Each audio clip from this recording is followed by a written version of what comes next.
Welcome to another episode of Gari-On Talks. This is Dorette, your host. Gari-On is about inspiring more or bringing attention to the learning and speaking of the Garifuna language. Gari-On Talks is about meeting, talking to individuals of Garifuna origin, learning about their lives and how the Garifuna language plays a role in their lives.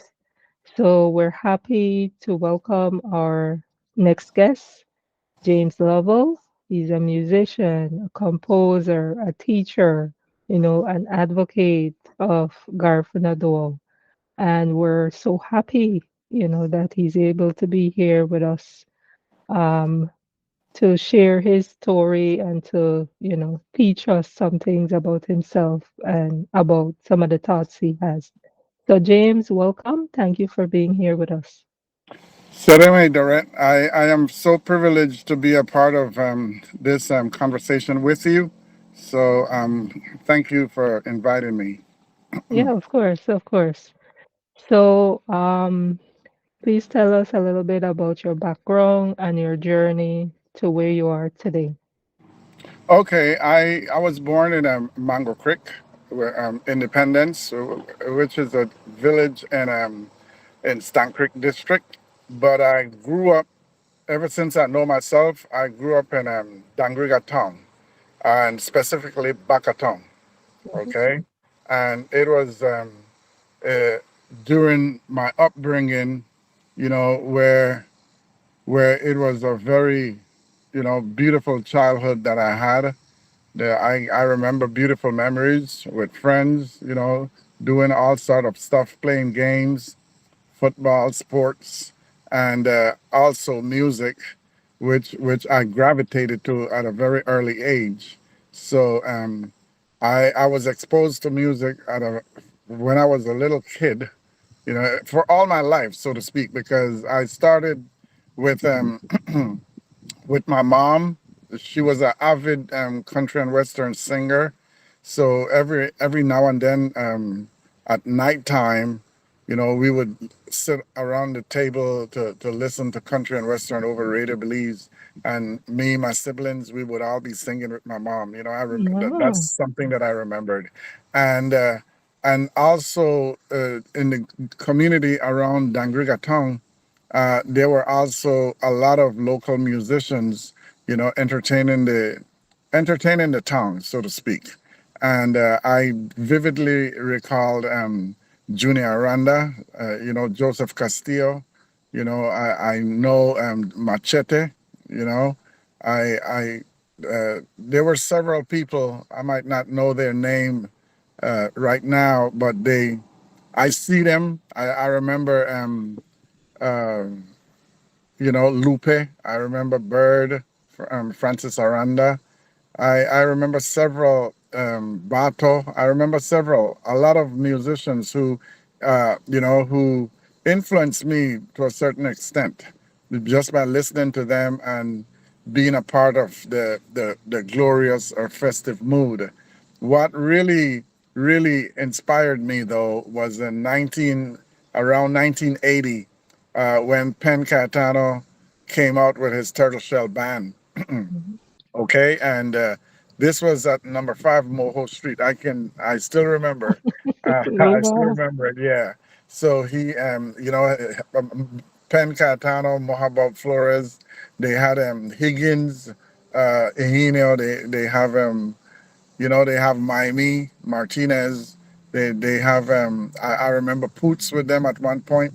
Then they also had Faltas, Norberto, and they had Jeep Paul or Peter Lewis.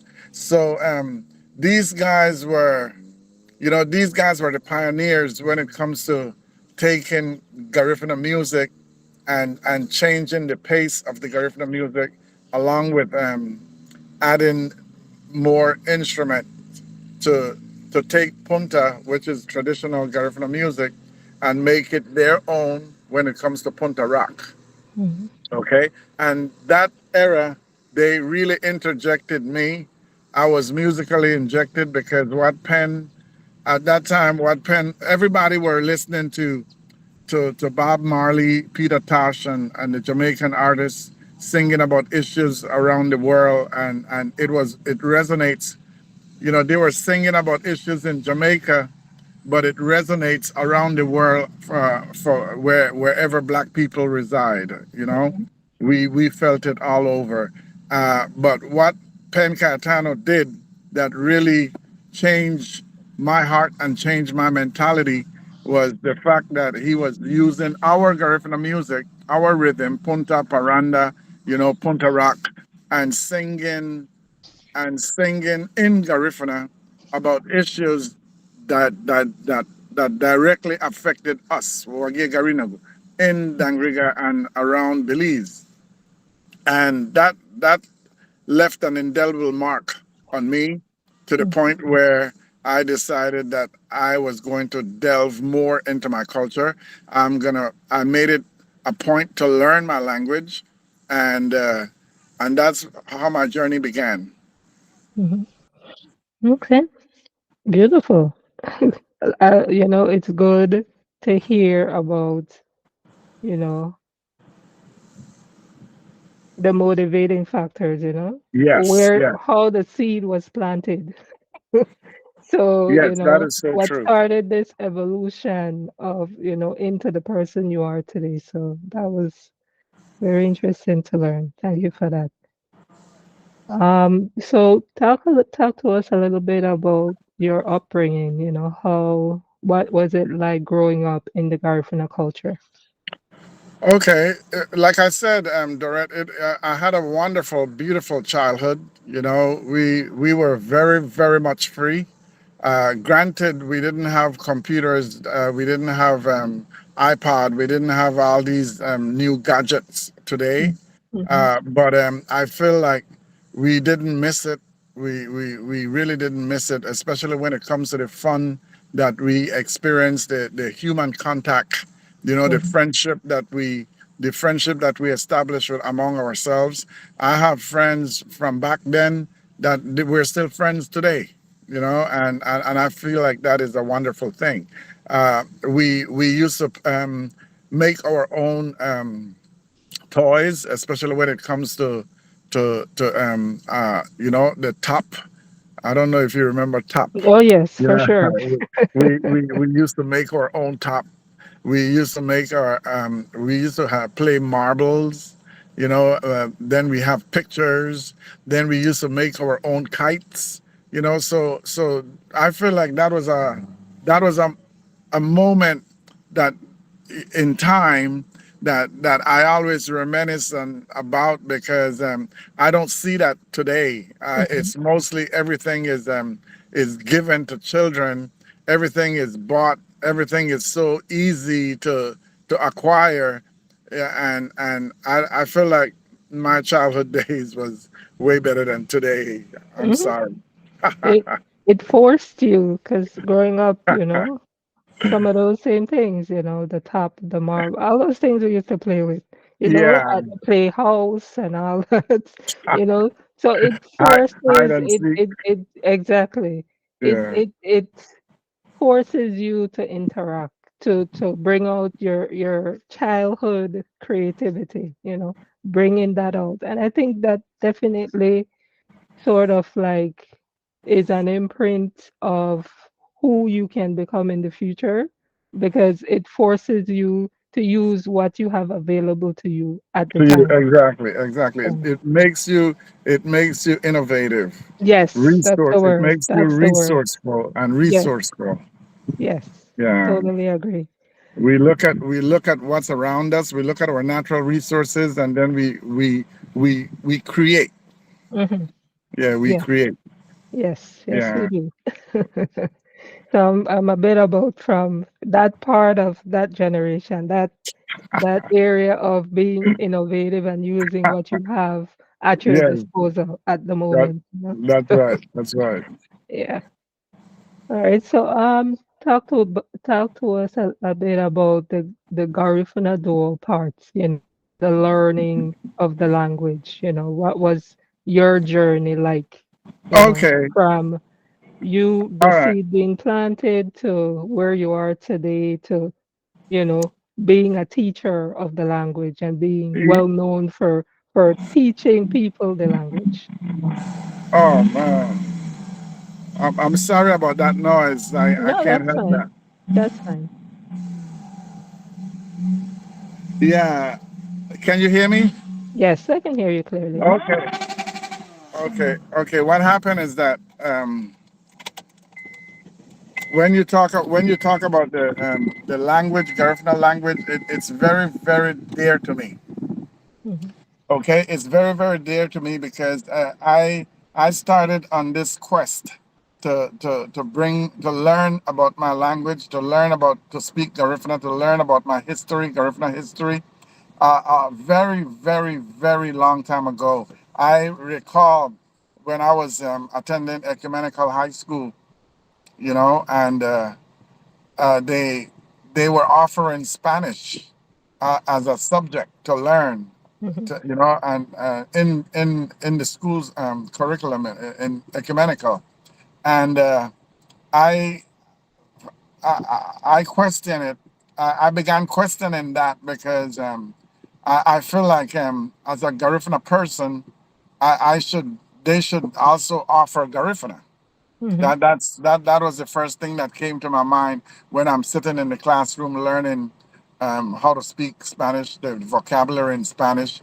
I feel like they can do the same thing for Garifuna, and that was not done. So I start questioning the authorities when it comes to the government, the you know the people in the education department. I start questioning how comes they don't offer Garifuna as a subject, you know, so that people can take, if they want to take Spanish, they can take it, and if they those who want to take Garifuna, they can take it. Hmm. I just thought that was fair. That never happened, and so what really propelled me. Another thing that really propelled me again was you know the fact that my parents, you know, my parents were speaking Garifuna to me. My grandparents were speaking Garifuna to me. In my area in Dangriga, Bakatong, everybody, practically you hear Garifuna on a daily basis, but Hmm. it was not, you know, our parents would speak to us in Garifuna, but they didn't, you know, like tell us or mandate us to speak or to respond back in Garifuna. So Hmm. we would speak either in English or Creole or Aya Nuguchu or simple Garifuna words. Hmm. But it's no detail or conversation, heavy conversation in Garifuna. And but that all changed for me. I really start getting into to learn more how to speak my language, Garifuna language. That is when again I'm gotta mention Penn when he came out with the turtle shell band, and he was there, you know, singing about issues in Dangriga and Belize that really affect us. Wage Hmm. Garinagu. So that resonates with me tremendously, and and I've made a covenant. I made a promise with myself, you know, and I want to say with the Lord. So I'm gonna say a covenant. I made a covenant, Lumatsuti Gabafo, that that I was going to learn how to speak my language. I was going to learn as much as I can about my Garifuna history, so that I can empower myself, so that I can stand up to defend Garifuna in a verbal conversation where we can discuss Garifuna in detail. And that was the beginning of my quest. Hmm. That was the beginning of my quest. And the beauty, what really put me in a better position, Dorette, as a Garifuna advocate, was the fact that I also love music, Hmm. and because there were no infrastructure, nothing set up in Dangriga to teach music. You know, there were no building, there were no school, and I only knew about brother Leslie, and there I guess there were people there who knew how to play piano and they were teaching it, but it was mostly private. It was not a public it was not a public thing that where people can go and learn. So it's only individual people who would go and get private piano lessons from brother Leslie and other people, I guessed. But with me, I after what I did, because of my my hunger to learn music, I was attracted to the police band when they came to perform in Dangriga. At some point, I saw several of my Garifuna from Dangriga in the band, Mm, and mhm, I was like, okay, they impressed me. The fact that they are marching and they're playing their instrument and reading music, I said that's where I want to be. mm. And so after graduating from ecumenical, that's exactly what I did. I joined the police force just so I can be in the police band. And Wow, while I okay. was, yeah, and while I was in the police band, then the world of music opened up to me, Mhm, where at first I was playing only the guitar and the drums, and I was also singing, but all that was just mere talent. It was no formal uh, music theory learning and stuff like that. So I got exposed to that when I got into the police band, and that's when I start learning to play the piano. I start learning to play the recorder, the clarinet, the saxophones, okay, and the bass guitar. And then what happened also, what really took me over and above in the music making in Belize was I was privileged to go to Palote High School to mm, take private lessons from Sister Therese of Assisi. Uh, she passed away a couple of years ago, but that was the nun who was teaching music in Palote at the time, and mhm, she was the one who influenced me by taking me in and start teaching me how to read and write music. mhm, So that was my foundation. Okay, that was my foundation, and being in the police band, that was my way of making a livelihood. So I was living a very beautiful life in Belize and being a police, learning, playing music, and getting paid. That was good. So yeah. that was a nice experience. It's like I'm not going to work. I'm going to have fun every day. Mhm, Yeah.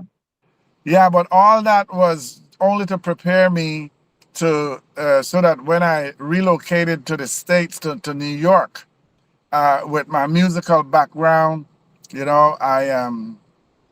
I did went to into the Marine Corps. I did 4 years in the Marine Corps. I really didn't want to be a lifer.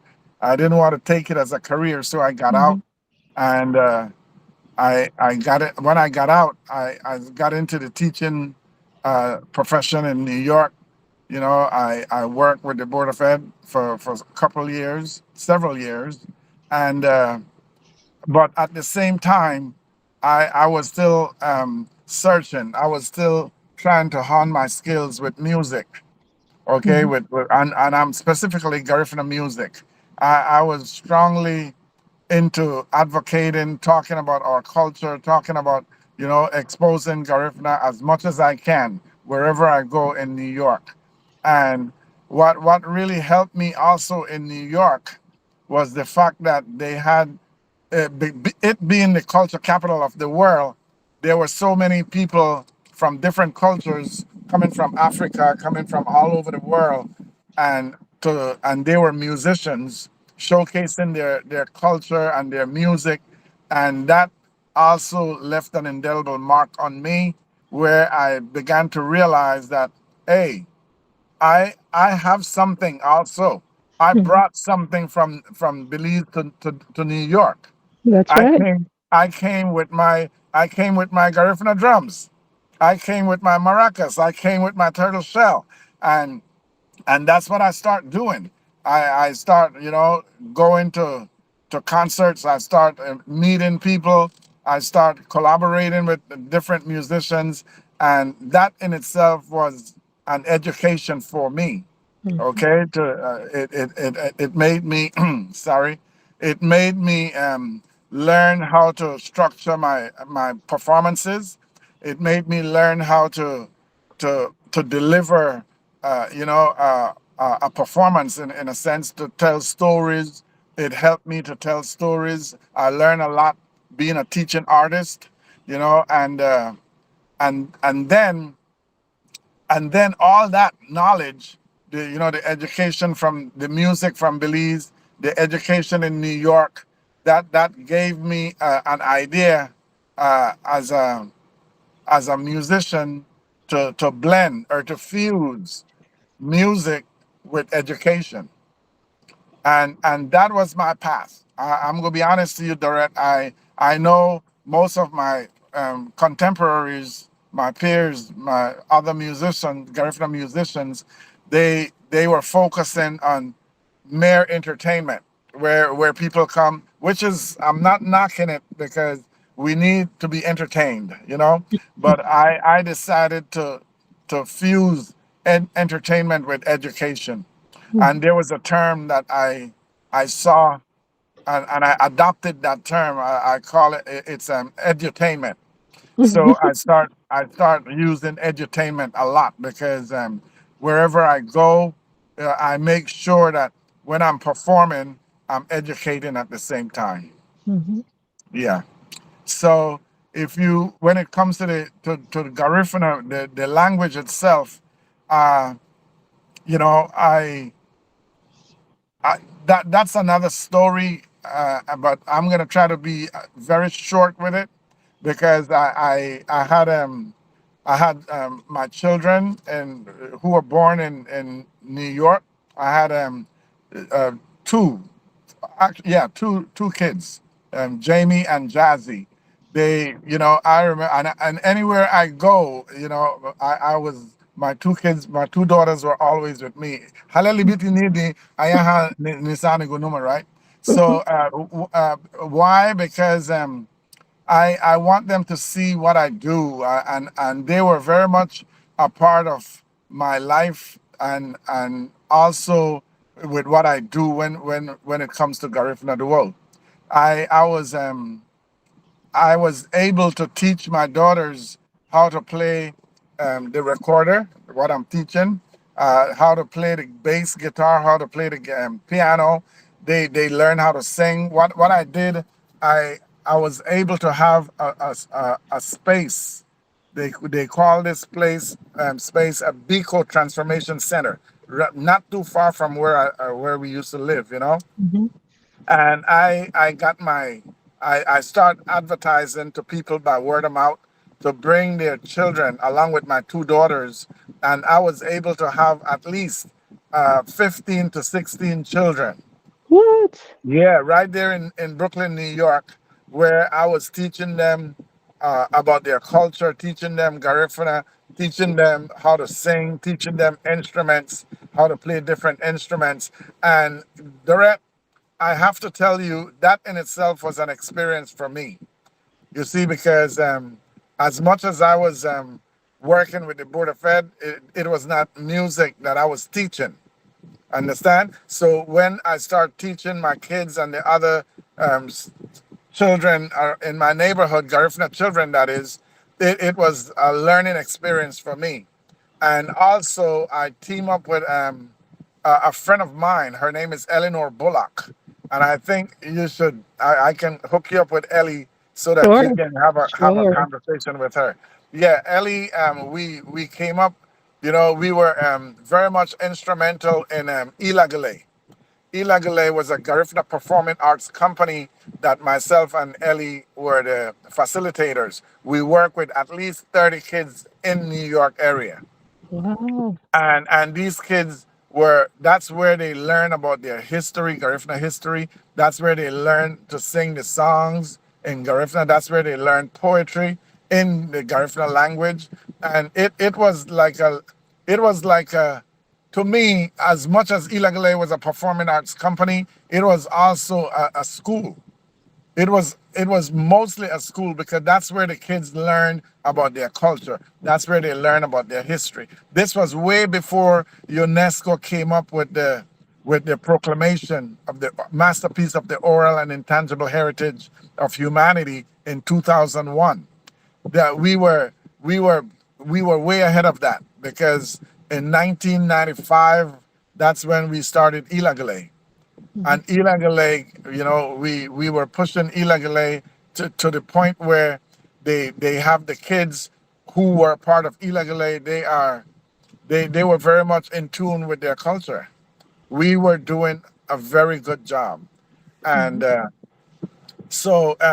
I guess because of the work and the experience that myself and Ellie have garnered from working with illegally, uh, we were summoned, or not summoned, we were commissioned. We were commissioned by National Garifuna Council in Dangriga in 2005 to go and do a, a Garifuna program in Dangriga. Mhm. And myself and Ellie, we were the facilitators, and we gave it a name. The name of the the name of the program was Habina Hagarinago. Mhm. Habina Hagarinago. It entails all of Garifuna dancing when it comes to Wanaragua, Paranda, Punta, Chumba, and all the other Garifuna genre of music and dance. That's what Habina Hagarinago was all about. And we went there in 2005, and we worked with at least 40 to 50 children, young adults, okay? And again, Dorette, because of our experience working with our kids in New York, but I think what we did, me and Ellie, that really add to having the kids learn more in Dangriga was we wrote a manual. We Mhm. wrote a manual, bilingual in Garifuna and English, with the songs, the poetry, and the drama, and and we did our homework before we got to Dangriga, and it really helped because once we gave the kids the booklet and we tell them to go and to study it, and if they have problems they can come to me and Ellie to help them with whatever they need. That that really helped tremendously, to the point where these kids were sorry, to the point where these kids were learning the songs. They were learning their parts when it comes to the poetry.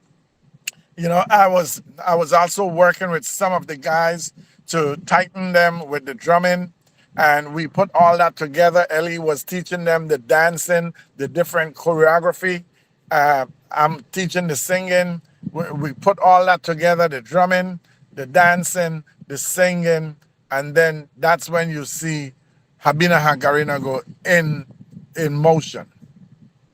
We did several performances in Dangriga, in Punta Gorda. We did it in Belmopan. We did it in the Bliss Institute in Belize City.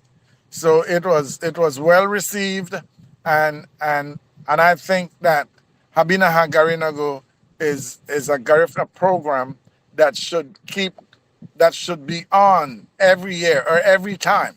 We should have a national Garifuna uh, performing arts company that would take all of that knowledge that we have imparted into Habina Hagarinago. Mhm. Okay.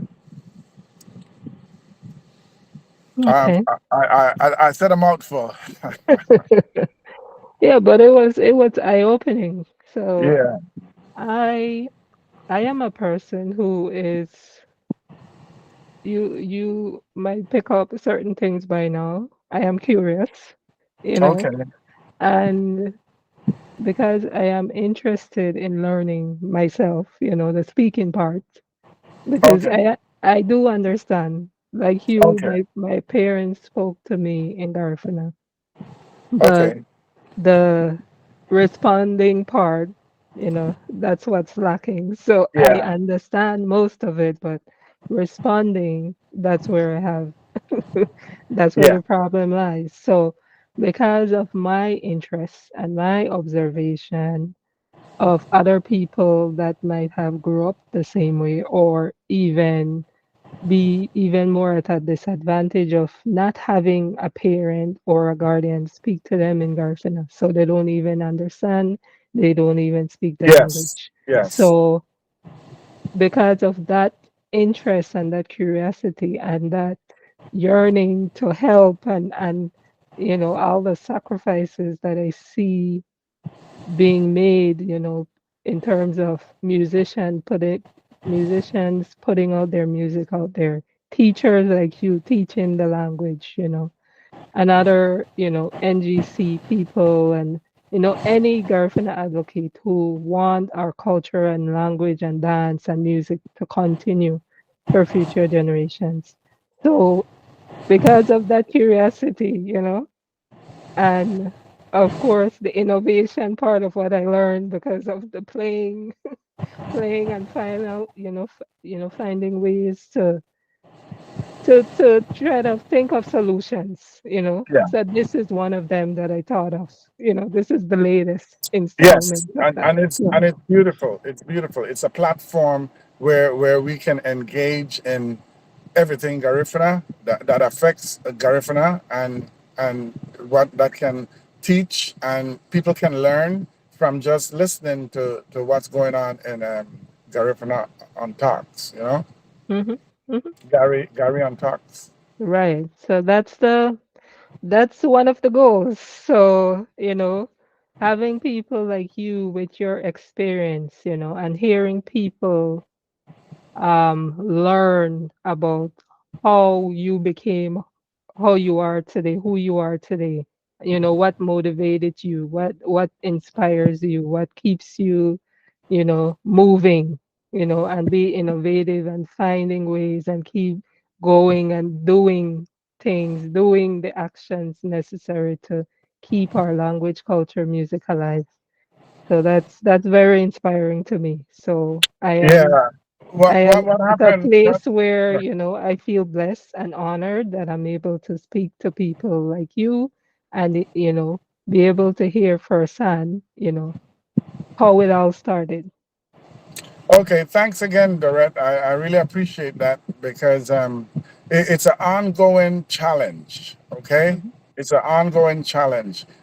People, if the government, now I'm gonna take it to a different level now because I believe that us Wage Garina go. I believe that our language being classified as endangered that's a big issue. That should be a big issue for us, all of us. And I feel like we all should contribute. We all should do our part to get off that list.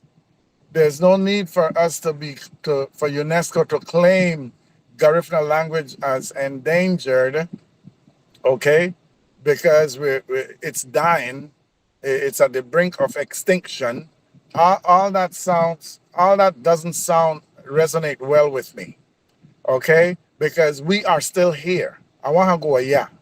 And if we are here, then we should make every effort to retain, to safeguard, to retrieve, uh, and to preserve our language and culture and hence the reason why on my own effort you know on my own effort, and I want to congratulate and give enough respect to many other Garifuna men and women who took it upon themselves to teach the little Garifuna that they know, the amount of Garifuna that they know.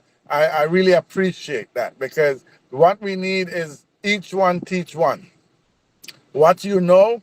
If you learn something in Garifuna, and for you to be more confident in speaking it and for you to be more confident in learning it, if you sit down and teach a child or teach somebody what you just learned, it empowers you. Okay, and if it empowers you, then that's going to motivate you to learn more. Mhm. Okay, and that's I think that's what happened to me. I didn't know much. I remember speaking a lot of Creole and English in Belize. I hardly spoke Garifuna, and then I caught up. I catch myself, and I was pretty, and that was pretty good when I did it, when I caught myself, because I was still in Dangriga, and I was still exposed to Garifuna because with my parents. And I Mhm. told you I also visited Hopkins. I Because at that time Hopkins was all Garifuna, and then I learned how to speak it. And I am not saying that I know everything in Garifuna. Mama Mengu Nubelir. Mhm. I'm never gonna say that. But Mhm. I'm confident to hold a conversation in Garifuna with anybody. Mhm. And I'm talking about from Honduras and from Guatemala, because we have a slight way of speaking because of the geographical location and the Spanish and the English influence. But Mhm. Yara Guatananungwa, I am fluent in my language, thank God, knock on wood. And what I want to do, it's a desire, it's a strong desire of mine to impart the little I know into the children. Mhm. And I chose children, Dorette, because my daddy had no way. Yeah, you see, because adults are set in their ways. They got some people, they are set in their ways, and there's no need for me to change an adult person who have already made up their mind that they're gonna stay with that mentality. They're gonna stick with what they know, and if you come to try to change them, then you're gonna become their enemy. So I decided long ago, I'm gonna, I respect adults, especially, the elderly. I will always respect elderly people because that's how I grow up. But I'm gonna use the rest of my energy and the rest of my patience. I'm gonna be working a lot to influence in a positive way the younger generation. I've been doing that for quite some time. It pleases me when I see Garifuna children or Garifuna kids, you know, learning how to sing in Garifuna, and I mean, I did everything that I can. I sat down, I prayed, I asked God to open my mind.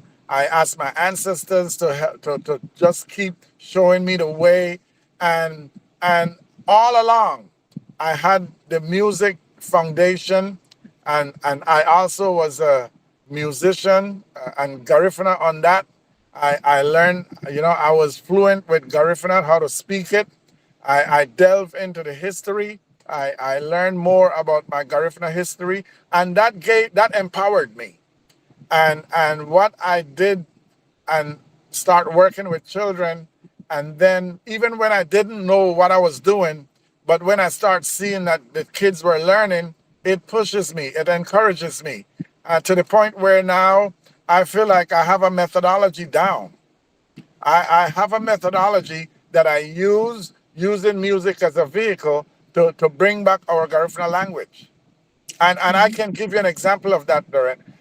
Take for example, I would because the children, I always have different terms. Also, I've decided, to be straight and to the point, straight to the point. The older I get, the more point the more vividly clear I want to speak, and I want to express myself. The fact that, we, all of us, Wagya Garinago, we either speak the English, we either speak Spanish, because of the Honduras and Guatemala, Nicaragua influence, and Belize influenced by the British. So we, as much as I want to say, we have been forced, you know, by subliminal messages, by neglecting the schools from teaching Garifuna in the schools. You know, we have been forced to stay on English or to stay on Spanish. And I feel, like I said earlier, that's a disservice to us. I feel like the government of Honduras, Guatemala, Belize, Nicaragua, and St. Vincent, you know, it's their obligation. It's their obligation to to to assist by any means necessary to assist so that the Garifuna language can get off that list of endangered language. And nobody is addressing that. So my thing is the way how I'm helping my people and especially the children, I make myself available to teach the kids. Mhm. It pleases me when, even if it's only the singing that they learn, that's the beginning of learning about your culture, about your language. Music is easier. It's easier to sing in a foreign language than to speak in a foreign language. And so that's what I've been doing. I did that in Dangriga. I've proven it over and over. I go to Dangriga. I spend 2 3 weeks in Dangriga. I have children. I'm doing a workshop, and in less than 3 weeks, the children are singing over 10 to 15 songs. That's Ah, amazing. That's a oh yeah. success story. Mhm. That's Garifuna excellence right there. I go to St. Vincent and the Grenadines, myself and Eleanor. And for your information, Dorrit, you might not know, but in St. Vincent, the national anthem, those kids in St. Vincent can sing their national anthem in Garifuna. They know how to sing Tageira. You know, they know how to sing Walamiseru, one of my songs. They know how to sing over 35 to 40 songs in Garifuna, right there in St. Vincent, right now. Those kids in Vincy can speak, you know, not much, but the words and the lyrics and the song, they can pronounce it properly. And that's the reason why I start gearing my music, especially for children, where I delve into the nursery rhymes. I was fortunate. I have to mention this. I was fortunate to be approached by the late great, retired Garifuna, passionate Garifuna man, Mr. Clifford Palacio. Mr. Clifford, you know, he singled me out of so many other Garifuna musicians and artists out there. He singled me out and commissioned me to continue to work on a project that he and his wife, you know, Miss Rita Palacio, she's also left us, you know, and they commissioned me to continue their work, you know, when it comes to the nursery rhyme songs. And I thought that the mission of the nursery rhymes, you know, to bring back pride, you know, to engage the children in their culture, you know, singing in Garifuna in the schools. I thought that was wonderful, to the point where I embraced the project. I embraced Mr. Palacios' brainchild project, and because of my skills in music again, I was able to translate songs in more songs, more nursery rhyme songs in Garifuna, and I even created original songs. And Wow. and and and this is one original that I want to leave with you because I know we're running out of time.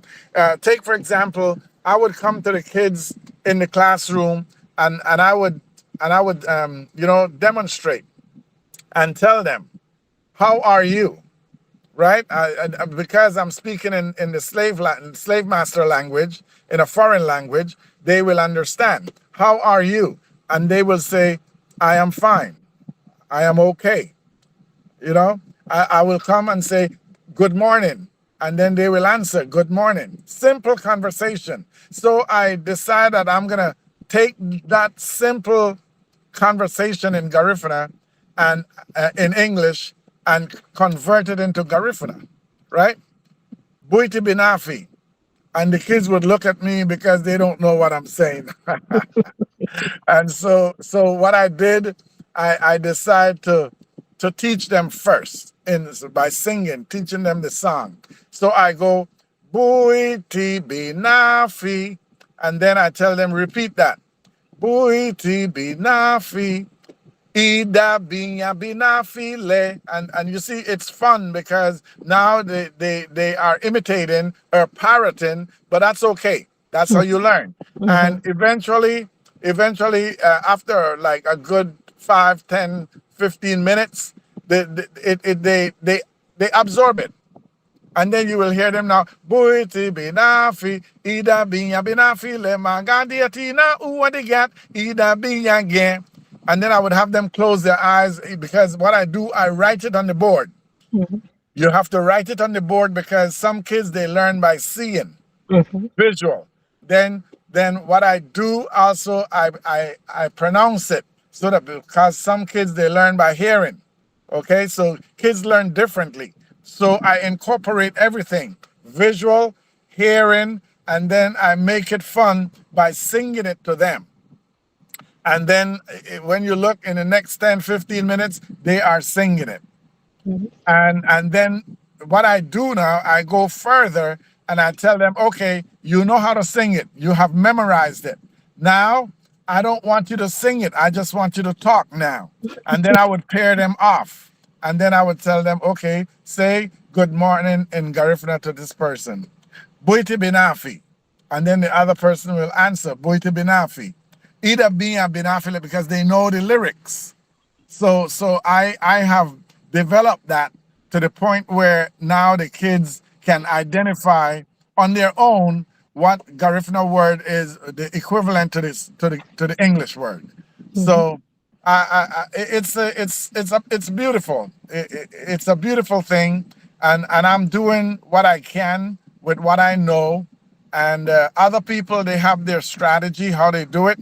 I there's no right way to teach Garifuna or a language. So if a person have his or her strategy to teach, go for it. If the kids are learning, go for it. I will not criticize that.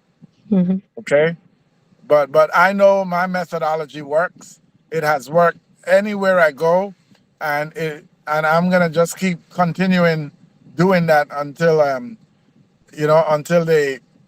until I start seeing, well, I'm already seeing the fruits of my labor, especially in Urume. But when I hear kids singing songs here and they're singing it properly because they're learning it properly, then that's a good thing. Mhm. We're moving away from that endangered language list. You know? Indeed, indeed, indeed. Yeah. All right. Other people they do it by writing books, which is a beautiful thing. Because one time that was an issue. Why we were struggling, or why we were not learning Garifuna, because there were not enough books written in Garifuna Mhm. in those days. But now people are getting very creative. They're going into animation. They're using technology, which is a good thing, and Mhm. I commend that. Yeah. I really applaud that. Yeah. Because at the end of the day, you have to meet people where they are, you know. That's right. Mhm. And using technology is the way to go. Mhm. Yeah. And Even though it's also good to hold on to the traditional, man. Don't that's don't true. just neglect don't just neglect or get rid of the traditional and just focus on the modern technology, because that can also cramp you. That That's you can that's also be handicapped that's very because true. yeah. Mhm. All right. So